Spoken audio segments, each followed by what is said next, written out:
ಎಲ್ರೂ ಹೇಳ್ತಾರೆ ಹೊಟ್ಟೆ ಕಿಚ್ಚು ಅಥವಾ ಜೀಲಸಿ ಇರಬಾರ್ದು, ಅದು ರಿಲೇಶನ್‌ಶಿಪ್ ಹಾಳು ಮಾಡುತ್ತೆ ಅಂತ. ನಂಗೂ ಗೊತ್ತು ಅದು ತಪ್ಪು ಅಂತ. ಆದ್ರೆ ನಂಗೆ ಆ ಜೀಲಸಿ ಕೋಪದ ಥರ ಬರಲ್ಲ, ಭಯದ ಥರ ಬರುತ್ತೆ. ನನ್ನ ಹಸ್ಬೆಂಡ್‌ನ ಬೇರೆಯವ್ರು ಕಿತ್ಕೊಂಡ್ಬಿಡ್ತಾರಾ ಅನ್ನೋ ಭಯ. ಅವರು ನಗ್ನಗ್ತಾ ಫೋನಲ್ಲಿ ಮಾತಾಡಿದ್ರೆ ಅಥವಾ ಲೇಟಾಗಿ ಮನೆಗೆ ಬಂದ್ರೆ ಎದೆಯಲ್ಲಿ ಒಂಥರ ಧಗ್ ಅನ್ನತ್ತೆ. ಪ್ರೀತಿ ಅಂದ್ರೆ ನೆಮ್ಮದಿ ಇರ್ಬೇಕಲ್ವಾ? ಆದ್ರೆ ನಂಗೆ ಪ್ರೀತಿ ಅಂದ್ರೆ ಅವ್ರನ್ನ ಕಳ್ಕೊಂಡ್ಬಿಡ್ತೀನಾ ಅನ್ನೋ ಭಯನೇ ಜಾಸ್ತಿ. ಯಾಕ್ ಹೀಗಾಗ್ತಿದೆ ಅಂತ ಯೋಚ್ನೆ ಮಾಡಿದ್ರೆ ಉತ್ತರ ಸಿಕ್ತು. ನನ್ ಲೈಫಲ್ಲಿ ಬೇರೆ ಏನು ನಡೀತಾನೇ ಇಲ್ಲ. ಕೆಲ್ಸ ಇಲ್ಲ, ಫ್ರೆಂಡ್ಸ್ ಇಲ್ಲ, ಹೊರಗ್ ಹೋಗಲ್ಲ. ಹಾಗಾಗಿ ನನ್ ಗಂಡನೇ ನನ್ ಪೂರ್ತಿ ಪ್ರಪಂಚ ಆಗೋಗಿದ್ದಾರೆ. ಅವರೇ ನನ್ ಬೆಸ್ಟ್ ಫ್ರೆಂಡ್, ಅವರೇ ನನ್ ಪ್ರೀತಿ.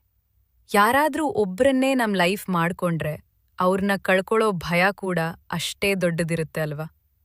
ಮರಳನ್ನ ಕೈಯಲ್ಲಿ ಹಿಡಿದ ಹಾಗೆ ಇದು. ಎಷ್ಟು ಗಟ್ಟಿಯಾಗಿ ಹಿಡ್ತೀವೋ ಅಷ್ಟೇ ಬೇಗ ಅದು ಕೈಯಿಂದ ಜಾರೋಗುತ್ತೆ ಅಂತ ಗೊತ್ತು. ಆದ್ರೂ ಕೈ ಬಿಡಕ್ಕೆ ಭಯ. ನಾನ್ ಕಲಿಯೋಕೆ ಟ್ರೈ ಮಾಡ್ತಿದ್ದೀನಿ, ಪ್ರೀತಿ ಅಂದ್ರೆ ಕಟ್ಟಿ ಹಾಕೋದಲ್ಲ, ನಂಬಿಕೆ ಇಡೋದು ಅಂತ. ಆದ್ರೆ ಆ ನಂಬಿಕೆ ಬರೋಕ್ಕೆ ಇನ್ನೂ ಸಮಯ ಬೇಕು ಅನ್ಸುತ್ತೆ. ನಿಮ್ಗೂ ಈ ಥರ ಅನ್ಸುತ್ತಾ? ಪ್ರೀತಿ ಮಾಡಿದ್ರೆ ಖುಷಿಯಾಗೋ ಬದಲು ಟೆನ್ಷನ್ ಆಗುತ್ತಾ? ಹಾಗಿದ್ರೆ we are in the same boat.